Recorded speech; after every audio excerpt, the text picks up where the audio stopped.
Top of the morning to you, and the rest of the day for myself. Paul K here. Welcome Saturday mornings outdoors, and we're in the beautiful Cod Canal for yet another edition of Striperquest, chasing the beautiful striped bass on the Cod Canal. We'll give you the conditions report, and we'll go over a lot of the equipment that we're using and have a little fun here along the canal. First off, I'd like to say thanks for, really from my heart, bros. A few of the subscribers have sent me good words and wishing me luck here on the canal. I love you guys, man. That's awesome. Thanks, man. I'll continue on. You gave me courage. And then second of all, Bob the Lobsterman from back in the Maritime, your trap's washed up. Tourists or some jerks might steal it, so it's up here on the bank. I don't know if it was from the big rains we had or some big wakes that came by, but come and get your lobster trap. Either put it in or pull it out. You get that? Bob, get your lobster trap out. Anyway, here we go. We're going to give it another whirl, and hopefully we have some good luck this week. Trail Boss, let you know. And so, as usual, today's conditions. Tide is heading west about the flippies. Temperatures low 90s. Pretty good wind, almost 20 miles an hour. Feels good because it's kind of humid. And barometric pressure is 29.95 and risifying. And I'm on the Cape Cod side, about mid canal. And it's a nice day as usual to be out here, and we're hoping for stripers. And coming up, I'm going to give you a little clue on long cast reels, and we're going to talk a little bit about line, braid, especially invaluable that every salt and freshwater fisherman is flipped to. Uncanny how popular it is now. It's only been around for a short while, but it's changed the fishing, and that's all coming up. Stay tuned, see how we do. And so, braided lines have changed the fishing. You know, the past 10 to 15 years, it's all pretty much everyone's using. It's stronger, more sensitive, no stretch to it. It's just more sensitive. Myself and every other fisherman has used mono for decades, and pretty much hard to find anyone using full-on mono now. I mean, braid is more expensive, absolutely, but the trade-offs are worth it. On most saltwater reels, they hold a capacity of like 300, even a giant, you know, the large size reels, 400 yards, and I never could understand why manufacturers did that. You're only using the first top 100 yards at the most, 150 at the most if you get a strong mama cow that pulls you on a sleigh ride, pulls your drag, but all that mono underneath is all wasted and crushed and everything. So with braid, a lot of guys might already know this, but it's so expensive that I use Power Pro. It's like $20, $23, 40-pound Power Pro on both of my reels, and the 100, that's for about 130, 150 yards, something like that. And I had backing before that, but the stuff's so expensive. You can get easily. Bear in mind, you're only using the front part of the line. All that other stuff is buried in the back. So when you see the front getting kind of worn out, not frayed, but worn out, get you into a field, tie that end of the line onto a bush, and back up until all your braid is on. Let it lie in the sun for an hour or two just to make sure that it's dry. Then go on the other end, tie that to your backing, and then reel it in, and then all that line that was buried in your reel at first, you'll have pretty much brand spanking freaking new line to work with. And that's how to get the most wear out of your braid. It's expensive and it's worth it. When we were using mono, who cares? You stripped off 300 yards of it, but I don't know anybody, maybe giant tuna fishermen, that put 300-400 yards of braid on. You just don't need that. you know. And for that matter, the designs of reels, I think Shimano, I saw one or two, the Shimano Speedmaster, but they should make the inner part of the spool a lot fatter, so it only carries like 200 yards. I mean, you know, on a smaller reel, what do they give a 300 or 400 line capacity on there for? When you were using mono, you didn't care. You busted off 100 yards and you kept going. Your casting distance went down because the line was hitting the lip of the spool. But they Shimano has these their spacers kind of thing that you clip into the center of the spool, and it takes up space. That's all it does. But it's more logical. You're not using 300 yards of braid. You don't need all that room. I suppose it's better to have it than not have it.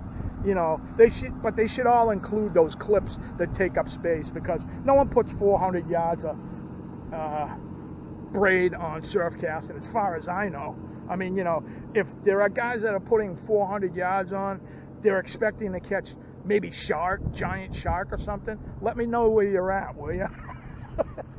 So, but that's my take on how to set up your braid. It's a logical way to do it, and you'll get more value for your money. And so, having talked about the braid, we're going to talk about long cast technology, which most guys that fish the canal and other areas, definitely along the regular surf, have adopted. It's come a long way from just regular conventional spools. What differentiates a long cast reel from a regular basic reel? You can still use the basic reels 100%, the regular spinning reels, and they're even high end, but they don't have the long cast technology, is the spool. To tell the difference, a long cast reel specifically built for it, the spool is longer and it comes tapered like that. And we'll go back to the Trail Boss HQ, and I'll show you a couple long cast reels that we use up here. Economical, so every guy can afford them. You ain't got to spend $900, and they're pretty daggone good reels. Each one has specific purposes too. Let you know. And through the pain in the assness of editing, here we are back at the rat cave. And so what I want to show is long cast reels. So this is your Daiwa Emblem Pro. And when these first came out, this is my favorite reel. But notice how the spool is designed. It's designed to let that line fall right off. And the way the line also lays, the way they figured out how to make it lay, honestly, 20 more yards, easy, with these long cast, long lasting reel, good guts inside it. You can use it for jigging and everything. And these were very, very popular along the canal. And most importantly, for guys like me and maybe like you, they're very affordable. Probably, I think, $2 1/4. I don't think they even make these anymore. They may. I could be wrong, but they are online. Tons of them online. So that's the Daiwa Emblem Pro. And then this one is the Shimano Speedmaster. Anything Shimano is going to cost money. They're premium reels for the most part. And this is got the long cast reel, and the line lay is most important. And it's called the Speedmaster because it's got a super fast retrieve if you're using, going for bluefish, or if you need to be retrieving really fast. And so these are about $1.50, $150, and online I'm sure you can find these. And these are not as built as internally heavy as the Daiwa Emblem, but so I just use this as a top water. Perfect for it. You can use it for the rest of your life for that, but don't use these in a canal for jigging, because really quickly, probably a year or two, you'll wear out the interior. They're not built that way. That's what I've heard from actual Shimano pros, Roy Leva, and other guys that are Shimano reps. And so heck of a long cast and reel, man. These things the longest casting reels made are in these configurations. So there you have it. 2 for the canal, 100% canal reels, and of course surf, regular surf, give you that extra distance.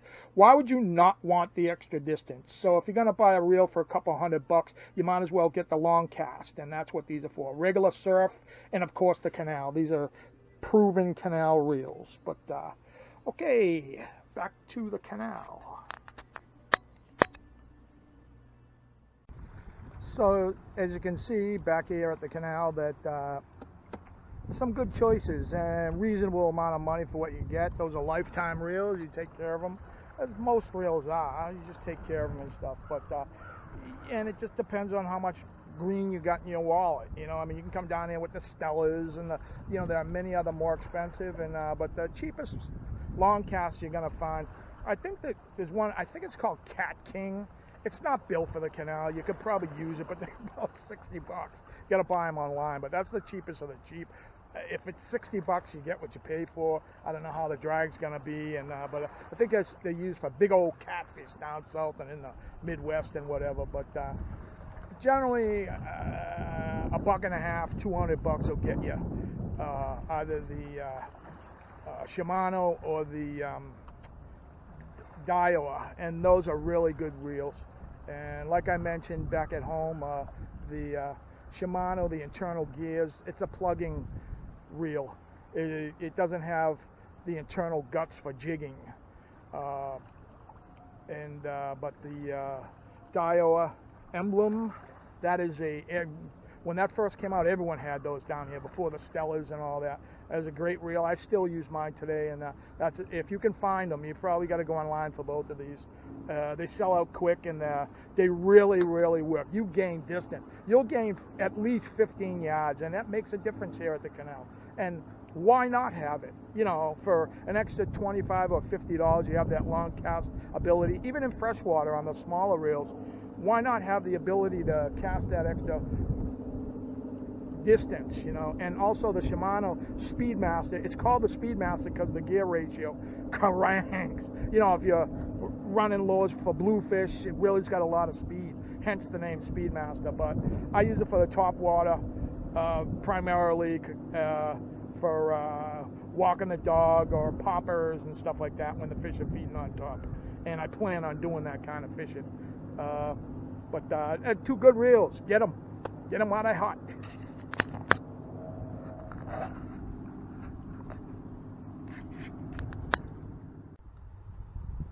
So we are coming up on slack now, and the current's going to be heading east.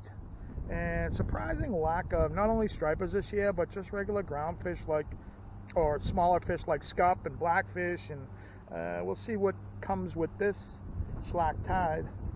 But void of living life, aside from crabs. And not me either. I hope you got that. It'll go right over your head. Feeble attempt at humor. So anyway, slack. Here we go.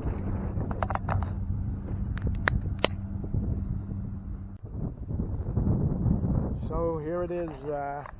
Last week of August, man. Next week, September. Small game starting up. Squirrel, which I do. I love eating squirrel and hunting squirrel. I'm 15 again because it's easy. Archery opens up. Deer and small game and ducks and pheasant and so forth and so forth. Upland hunting and a whole nother world, plus the migration. So it's gonna be a busy month. September's awesome, man. Get your butts out here. That's what this series is about, and showing you outdoors, Massachusetts, the bounty that it has to offer. We got some beautiful, beautiful, wicked piece of land to hunt and fish, and Division of Fisheries and Wildlife is super, super generous on the amount what you're allowed to take on the limits for hunting and fishing. So get you some meat right from God, fish, and it's good for your spirit. You ain't supposed to be up in there on that computer or indoors all the time. You got to get out here, really. You know, this is what I'm trying to tell you. Listen to your Uncle Paul. So, get your butts out here, man. It's all gonna really fire up. That pull start's gonna be pulled, and that engine's gonna fire up. September's a kick butt month, so get your butts out here. Trail boss, oot. And while we're on the subject of braid, I have something to add in my own personal experience. Since the beginning, everyone says, oh, use a glove or one of those finger thingies to avoid cuts because it'll cut you to the bone, and it will. But if you use common sense, I don't know. I've never ever used one of those gloves. When I was afraid when Braid first came out years ago. I put tape around my finger because everyone else was doing it and they said to do it. But I couldn't get the feel right for casting. I don't know. And so I stopped using it. I've never used it since. I mean, just use common sense. If you got a snag, don't wrap it around your wrist. It will cut your wrist off. It'll cut right through like butter. But I don't know. I just never use that. I never use it ever. And I'm casting heavy weights, 5 ounce, plus the weight of the bait and the hook and the rig and all that there. And I just never found a use to it, and I never get cut. I've never gotten a cut, you know, and I know the potential of it. If you rub 2 braids together, one is super taut and caught on the bottom, and the other rubs again, it'll slice that like butter. I think heat builds up, but I don't know. The finger thing's not for me. I don't know where that came from, but I think if you got experience or it's a feel thing, it just never worked for me, or I never needed it. And I just thought I'd throw my 2 cents in on that.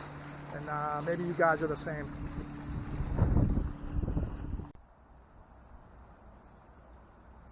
So far, in the past 4.5 hours, 3 separate fishermen have come by and said, not only has no one been catching anything on the Cape Cod side, according to their bite, you know, they're patrolling or whatever, but it's been that way for a while. So I'm not happy that other guys ain't catching fish, but I'm happy to know that I don't suck, basically. It's pure logic.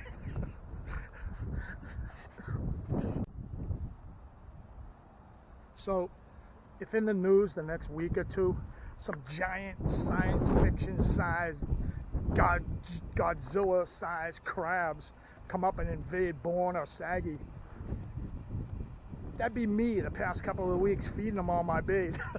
So there's got to be some big old crabs in here, man, because that's who's getting the bait.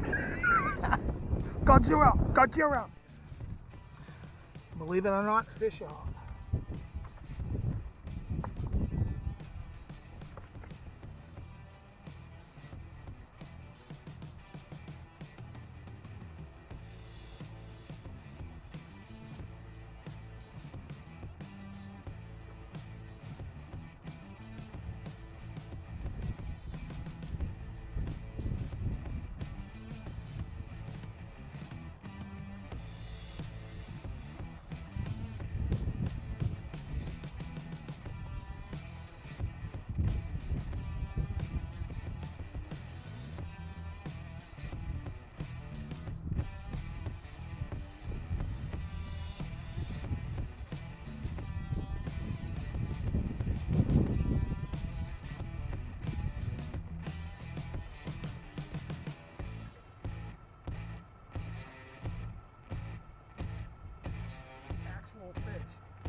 Village you'd eat it.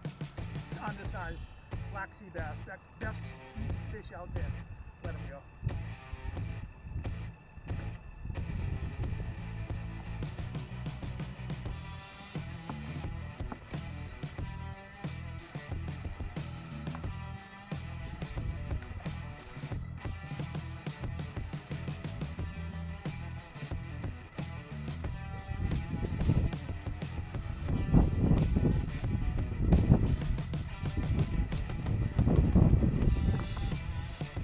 Wow.